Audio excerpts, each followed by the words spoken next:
It is Monday morning. We're gonna get a nor'easter today, tomorrow, and Wednesday, which means a lot of snow or rain. We don't know which yet.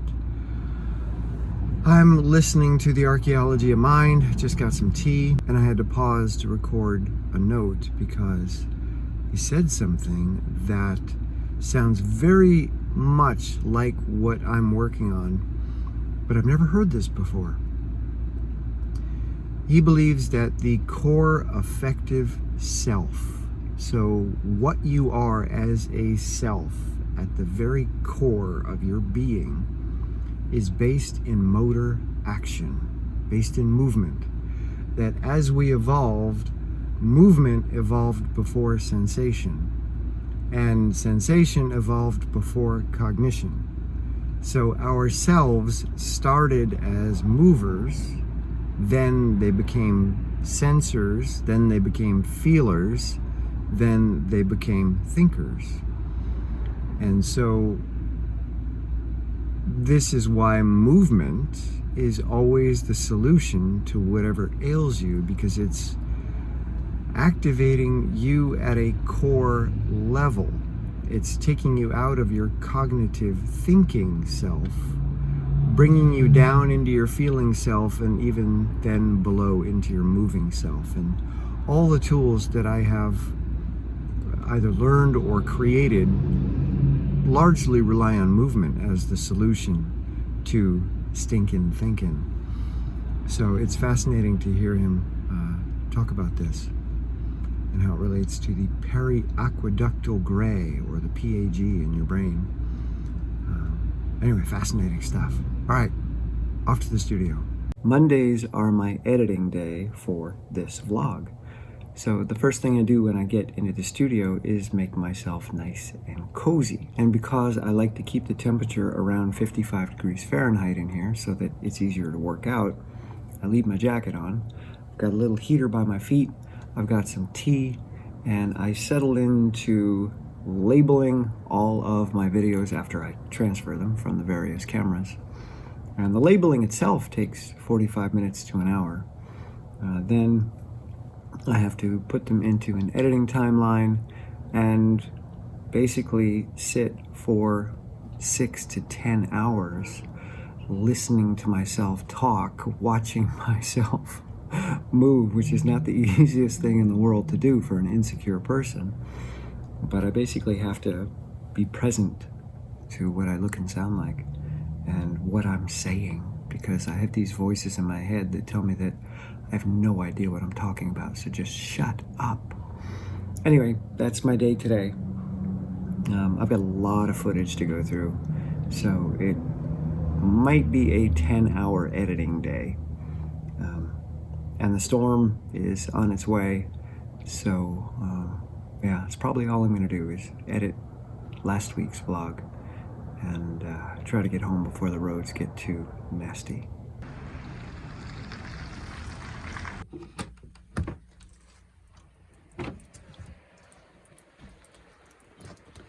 We're in the middle of a nor'easter. Want to help me shovel, Fox? You gonna help me shovel? How about you, Mama? You gonna help me shovel? No? So we got about 10 inches of very heavy, dense, wet snow on top of slush. So the bottom part is really, really heavy. And it's interesting how I have this immediate reaction and rejection to lifting that much heavy snow. Because one shovelful probably weighs, I don't know, close to 20 pounds. And it's at the end of a lever, so it feels even heavier. But you don't have to lift the whole thing. Instead, you can just skim off the top, and then skim off another layer, and then finally get to the bottom, which is incredibly heavy. But I could have even cut that in half. So just like everything in life, you don't need to do the step in the most difficult way possible. You can just shave the steps into thinner and thinner pieces, and then it's not that hard. It's 11:30, finally shoveled out, but it's gonna keep snowing all day, so when I get back I'll have to shovel again. Keeping a shovel down by the end of the driveway. Yeah, loving it. I'm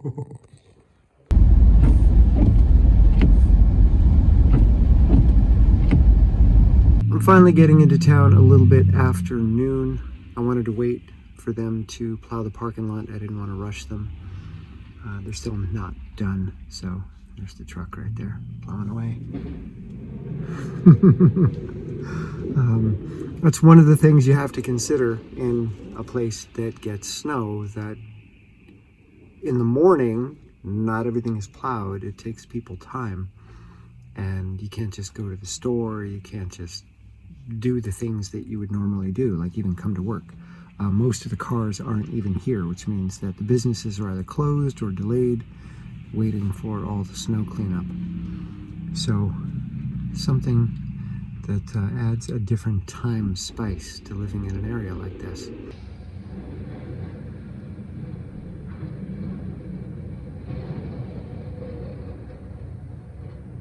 It isn't as good as me when it comes to a sprint. Yeah, look how close their skis are. Dalton just wants every bit of help in terms of slipstreaming that she can get. So that is going to be an incredible battle. The Norwegian smiles tell you that they think they've got the gold. Looks like about another 3 inches fell while I was at work.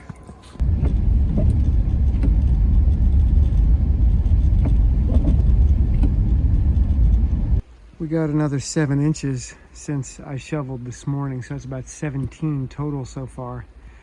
So I've got to shovel out the driveway again so that I can pull the car in, which is just off of the street right now. And this giant white pine keeps losing branches. They kept breaking off and landing in the driveway. According to the U.S. Forest Service website, we got about 18 inches, but Woodford in the green is over 2 feet. It is 6:15 and I've got to be at OT at 7. And I got to shovel the driveway again. It looks like we got another 4 inches. This is actually really enjoyable work. It just takes a lot of time.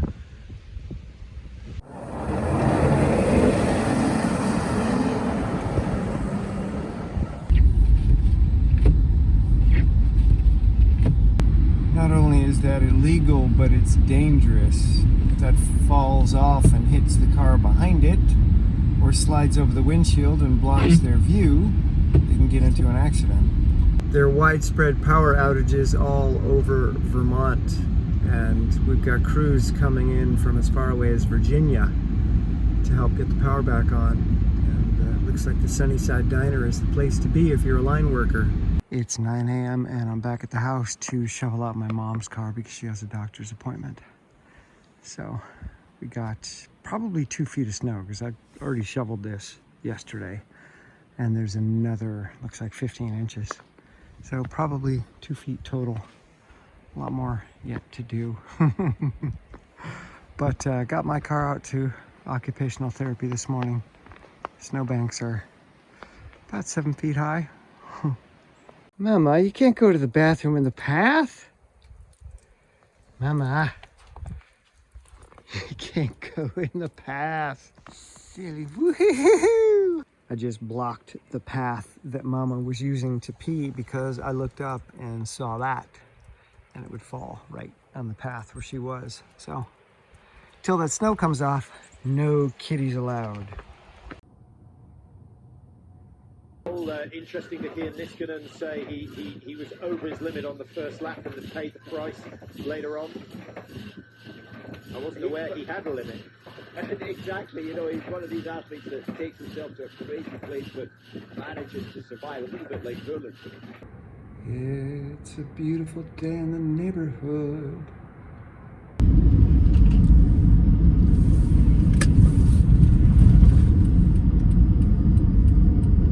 Prospect got 3 feet of snow in the last 2 days on top of the 20 or so inches that was already there.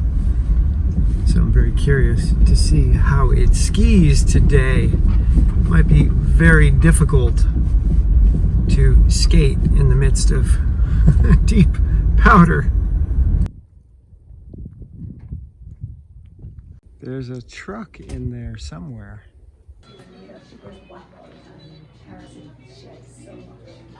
There's a cricket rabbit. Or a flea, perhaps. Makes me want to go do some Bigfoot. Had a really good ski this morning, and now I'm dropping my mom off at physical therapy and do some book listening in the car while I wait. And then maybe another ski this afternoon. I'm almost done with the archaeology of mind. I think I have 33 minutes left out of 28 hours. I'm actually going to miss this book. So much good information. He's talking about consciousness now, which is one of my favorite subjects. So we'll see where he goes with it. My dad left his ukulele at the senior center and to come pick it up. And this is where he paints. This is one of his most recent, I guess, a trip to Florida they took. He makes these frames out of birch bark and little cherry boughs and then paints the photos. On the way into the studio this morning, I finished the book, The Archaeology of Mind. 28 hours of horrible narration, but amazing information. Thinking about the review. I'm gonna do a little work and then record that. It'll go up on Patreon soon. I don't think it's a 5-star book, but it's close. So much great information. And then I just started Becoming Human by Michael Tomasello. It's a theory of ontogeny and ontogenetics, which is so far really good. I'm like 15 minutes in. Anyway, The Archaeology of Mind has really shifted my thinking in many ways, but also supported and bolstered much of my thinking, or the models that I use to do my thinking. So I'm going to spend a lot of time thinking about that book and going over my notes. And at some point soon, I'll give you a tutorial in how I take notes, how I organize notes, how I work with notes, because it's something that has evolved over time because I'm a prolific note taker. And it just became overwhelming nearly instantly. So now I have a system that I use that helps me survive my own note-taking. Speaking of which, I gotta go upstairs and label some notes. I've got 43 notes since yesterday. Here's my little girl, Sophia.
The lodge is buried.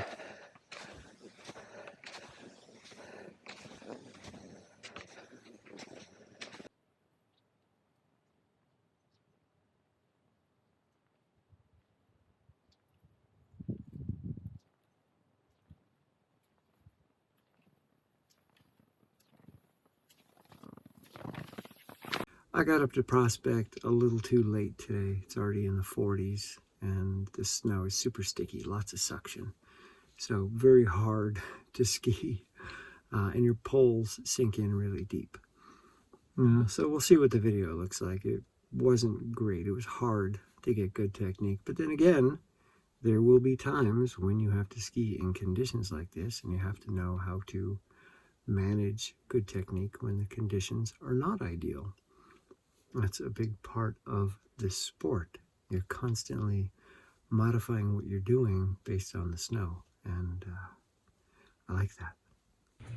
Getting the studio ready for the deluge. All that snow on the roof is going to melt and these buckets are going to fill up very quickly. I hung a towel up there to decrease the distance that the water drips, and also put these up pretty high because the buckets on the floor, it would splash when it hit. But this is a baby leak at the moment. It's going to start gushing, and it's hitting that phone cable up there and splattering all over too. Anyway, I may have to spend the night here and keep emptying these buckets. Good morning. I'm waking up in my sound room at the studio. I was managing leaks all night and I can't hear it now, but it's below freezing, so it should have stopped anyway. But once it warms up above 32, the leak will run again. Fun. Anyway, here we go. Deep.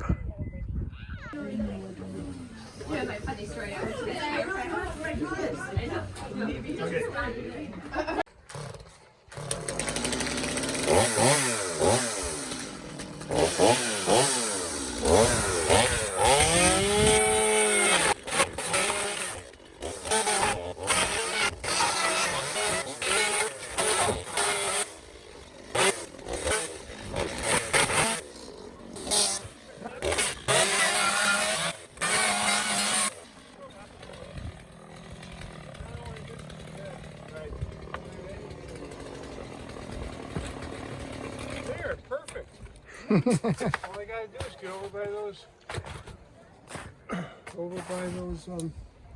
step ladders. Wow.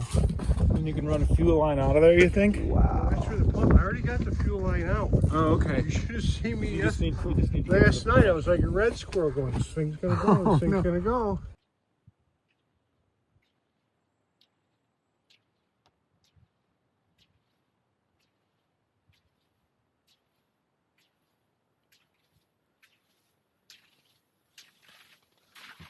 The snow is a bit too soft. My poles are punching in, so I can't really get full power, but pretty good. I don't know, the legs were a little bit off, but pretty good. I'll take it. It's an improvement. It's nice to end the season with technique advancement. Now if I can take this under roller skis and stay safe and not get hurt, it's looking good for next year in Finland. Cold and windy March 19th. Ooh, it's gonna be a bitter ski. Quick 45-minute ski before Sunday brunch, and that was brutally cold. The wind is, I'd say, 35 to 40 miles an hour, and it's in the teens Fahrenheit, so wind chill is probably below zero, and I wasn't quite dressed for it. Anyway, Sunday brunch, here we go. Tofu scramble and my dad's secret recipe pancakes. I'm back at Prospect for the second time today. I had a good ski this morning before brunch and working on good, solid, strong technique. And I tied my best time on the workout segment that Johnny Hagenbach just crushed maybe a month back. And that was surprising to me that I wasn't hammering, I wasn't spazzing, I was just skiing strong and steady and really working on leg drive, which is the one piece that I'm missing in my Kruger puzzle. So I'm gonna go back out, ski for a bit until I don't feel food coma, And then maybe do some intervals on workout and see if I can better my time by staying calm. Another week is in the books, or at least on the boards.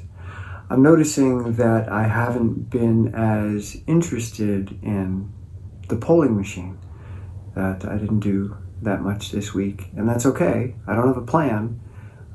It's interesting though to observe what it is that I actually do.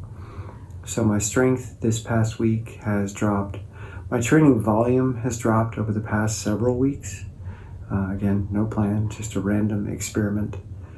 So I'm probably getting 2 hours a day, maybe a little bit more, but far away from the 3 to 4 hours I was getting at the end of 2022. So the experiment continues. I don't know if I will continue doing high volume. Noticing that there's an identity story in me that I'm the guy that trains 3 hours a day, but I'm not. I'm the guy that just sees what happens. So, yeah, let's see what happens.